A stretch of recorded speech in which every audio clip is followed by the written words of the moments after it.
Today's Chumash for Tuesday, the third Aliyah of the Parsha of Re'eh on August 19th, 25th of Av. Sorry, there's a whole situation here. One second.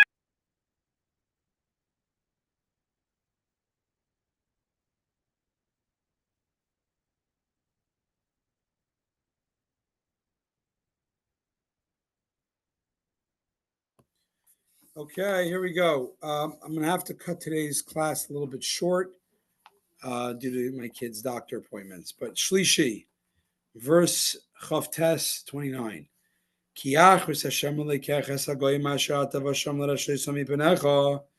When God, your God, wipes out the nations that you were entering that land, so as to drive them out from before you.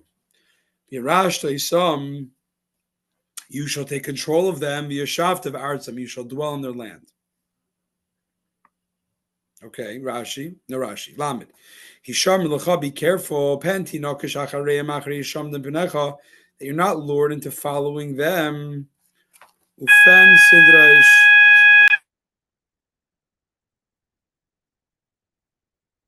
This is very hard. Yeah, I know.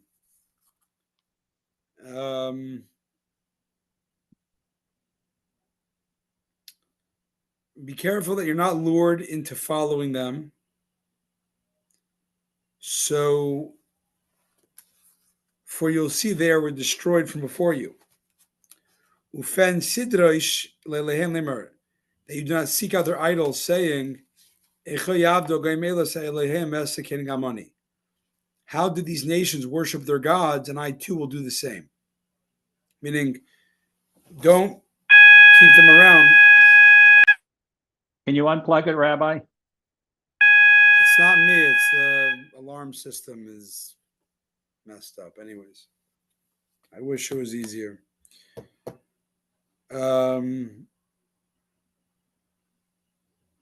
Okay.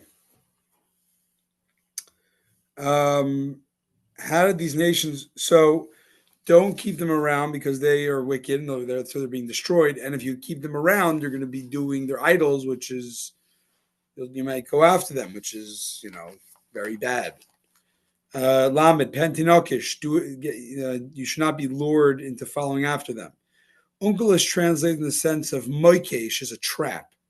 That's Unkelis. But I say he did not analyze the expression carefully, for we never find the letter nun used in connection with yokesh. Pentinokish. You don't find nun as a grammatical form of the word yokesh, even as a root letter that's sometimes dropped. However, in the word, Rashi therefore translates the word tinokish as in hastening and knocking, as in his knees were dolada nokshan. His knees were knocking against each other. Here too I say that pentinokish means do not be like, sorry, so sorry. The Doyle that you have? Sorry? Is that Doyle? I have no idea. I don't deal with it. Anyways, the term tinokish on means Shabbat. here too I say you do not hasten after them, to be drawn to follow their ways. Similarly, the creditor will chase after all that he owns. The verse curses the wicked person. He should have creditors who will constantly be chasing after his money. The point is, don't be chasing after them. That's what the word means, chasing. After you've destroyed them from before you. After you've seen that I will destroy them from before you. You should consider why these nations were destroyed. Because of the bad deeds in their hands. You too do not act likewise, that others do not come destroyed, others don't come destroy you in turn. Basically, they're being destroyed because they were idol worshippers. If you do idols, you'll be merit that others come displace you for your sin. So don't do that.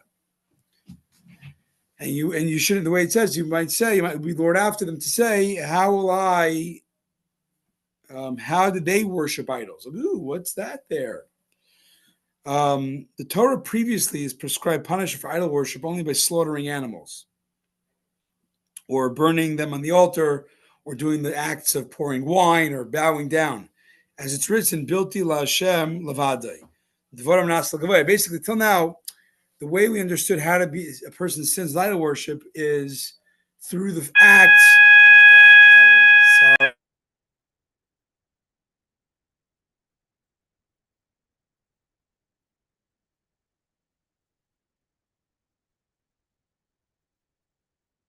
Well, you have to remove the cause. Do you have any idea where the cause of the alarm is? No. I don't. It's not my main. I don't run this Chabad house. I don't really know the systems. Anyways, until now we knew that the idea of idol worship was done through altar worship, basically, and bowing down. But here we're adding a detail that however an idol worship chooses to serve the idol, that service becomes prohibited, right? And for example, even weird ones that the Torah talks about, like they used to defecate in front of the Baal Peor idol. Like that's not very like reverent. They chose it becomes idol worship. They used to throw stones at Marculus, at the statue of Mercury, like throw pebbles at it or something. Okay, once they say that's how they serve it, if that's what they do and you do it, that is liable for idol worship. Right. But the altar worship thing, slaughtering, burning, libation, prostration, then those are universal idol services. So no matter if that is what they do, the pagans do to honor the idol or not, if you do one of those four, that's universal. Added to that is their unique service per idol. Got it? Uh-huh. Got it. God. You must not do these for Hashem your God, because they perform. You must not do such thing for Hashem your God, because they perform for their gods every abomination. For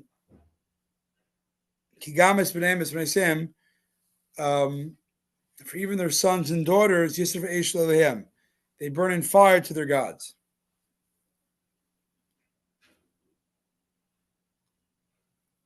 Oh, that's disgusting.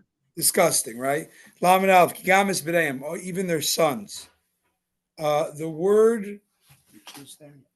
word gam. Remember gam? Remember a couple of rules we've learned, we picked up along the way on our street ball, Torah discussions. We learned along the way that certain words in the Torah are inclusions to hints. Gam is one of those words because you don't have to say gam.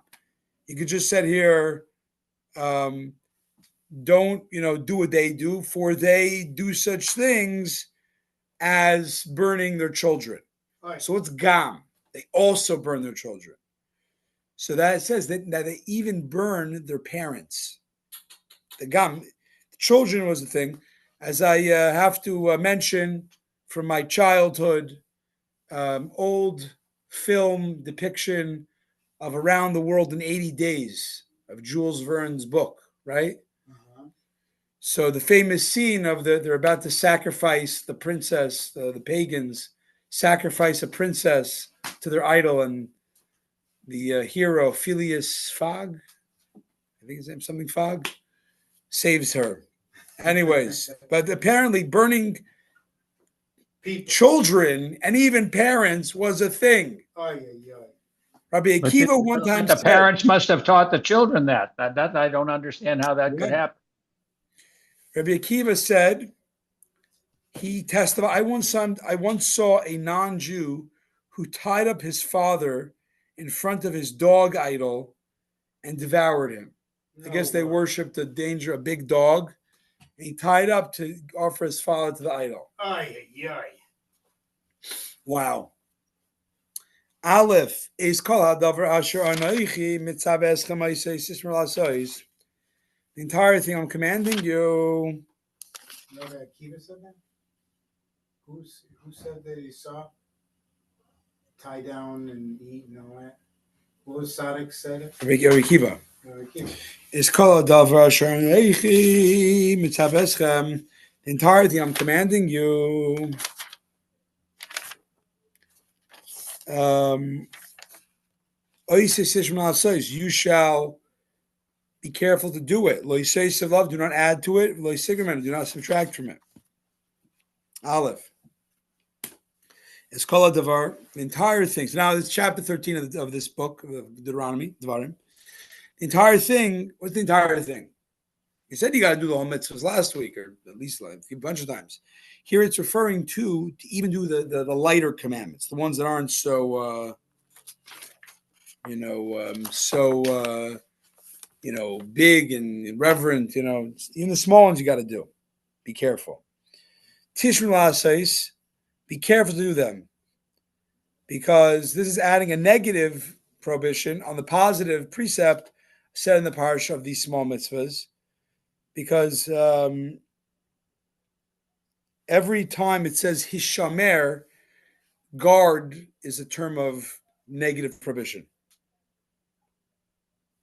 Except you don't get malchus of the lashes of this type of language of negative prohibition. Usually, if you do a negative prohibition, you get lashes.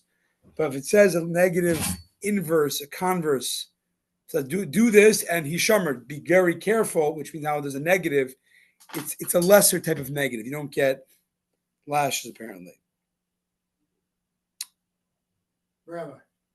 Yeah. Do you have an example of a smaller mitzvah? Like sending away the mother bird to take the eggs. Okay, sure. That's what it says. All right, Bays. If a prophet, a dreamer, or a dream arises among you, then I'll say, and he presents you the sign or wonder. Now we're going to talk about false prophets. Rashi. A prophet presents you with a sign in the heavens, like that which is stated regarding Gideon. He will make a sign for me, and it says, let the fleece be dry. He asked in the morning that I'm going to put fleece out and that the dew shouldn't make it wet. I don't know exactly the story. So that was an example of invoking the sky to give you a sign. Or he does a mofes in the land, the earth. He says, I don't know, same with earth, dust. Even so, he does a miracle or a sign for he proves to you that, like Moshe did signs in Egypt, those are okay. But now a false prophet, if someone gives you a sign, you don't listen to them. What do you mean? They did magic. They did a miracle. It's not enough. If you're going to say, wait a second, then why does God give this false prophet the power to make a miracle sign? And the verse will continue because God is testing you. Let's see, Gimel, in verse 4. And the sign or wonder of which he spoke to you happens with him saying, let us follow the gods of others that you do not know and let us worship them. So this prophet is doing a sign, a miracle, but he's saying it to go now worship that God told me to worship another idol. Against the Torah. That's big, yeah, Daled. So now God's telling you, you must not heed the words of this prophet, or the dreamer of a dream. For God is merely testing you, to know if you love Hashem your God, with all your heart, all your soul, all your being. Hey, you shall follow to Hashem your God. You shall fear and revere him. You shall keep his commandments. You shall heed his voice. And him you shall serve. God you shall serve. And you shall adhere. You shall attach yourself in his ways. So we'll do Rashi, and then we're going to finish, and we're going to go to the daily insight because I have to run today. Sorry. Hey, you shall keep his commandments. This is the law of Moshe. You shall heed his voice. This is the voice of the prophets. You shall serve him in his temple. So this like poetic language. Do the mitzvahs of Moshe's laws. Heed his voice, voice the prophets. Serve him in the temple. Attach yourself to him. Oh, this is a good one. This is a Pesach David top 10. I'm telling. I know it. I need you to tell me. Voice it bakum. You shall adhere to him. What does it mean adhere to God? How do you adhere to God? Where's God? Am I attached? Am I touching God? How do you touch God? Survey says, how do you attach yourself to God? Be with the tzaddikim. That's one way. Here it's another thing. It says you can attach yourself to God's ways, not to God's attributes. God is, as we said in Tanya today, God is an incredible bestower of kindness. Right. God buries the dead. God buried Moshe. God visits the sick. He visited Abraham. You do those kindness things that God does. Then you attach his ways. That's what that particular verse means. Wow.